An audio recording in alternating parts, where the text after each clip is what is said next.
Hello guys, welcome back to my YouTube channel and Facebook दुईटा से आपनालोকক स्वागतम जनाइছো। আজি মই আপোনালোকক কম আপোনালোকৰ ঘৰ বিলাকত কিমান বিল আহে। মোৰ ঘৰত আহিছে 216 টকা। আপোনালোকক বিল দেখাইছো মই এইটো বিল কাগজ আপোনালোকক দেখাই আছো 216 টকা। তো মই মানে নিজৰ ঘৰত মই কি বাল্ব ইউজ কৰো আপোনালোকক মই কম। আপোনালোকে দেখিবলৈ পাব।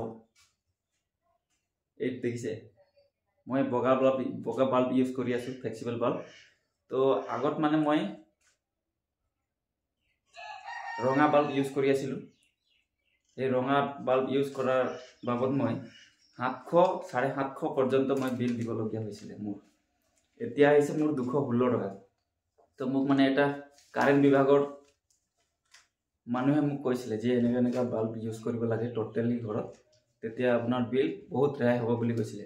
তো মই তেখেতৰ দিয়া পৰামৰ্শক আদৰি মই তেখেতৰ কথা মতে মই ঘৰত বগা বাল্ব ইউজ কৰিলো। দেখিছো সঁচাকে মানে অতি কম বিল আহিবলৈ ধৰিলে। তেতিয়া বহুত ভাল লাগিছে আৰু যে বগা বাল্ব লগালে সঁচাকে বহুত কম আহে বিলটো। তো সেই কাৰণে মই এতিয়া বহুত ভাল লাগিছে যে বগা বাল্ব লগাই কিনি বিলটো কম আহিছে।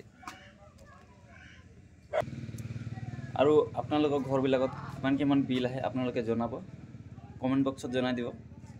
আৰু মই আশা কৰোঁ যে আপোনালোকক যদি এই ভিডিঅ'টো ভাল লাগিলে লাইক কমেণ্ট শ্বেয়াৰ, আৰু আপুনি যদি মোৰ চেনেলত বৰ্তমানলৈকে নতুন আছে তেতিয়াহ'লে মোৰ চেনেলটো ছাবস্ক্ৰাইব কৰি দিব বুলি মই আশা ৰাখিলোঁ। ধন্যবাদ।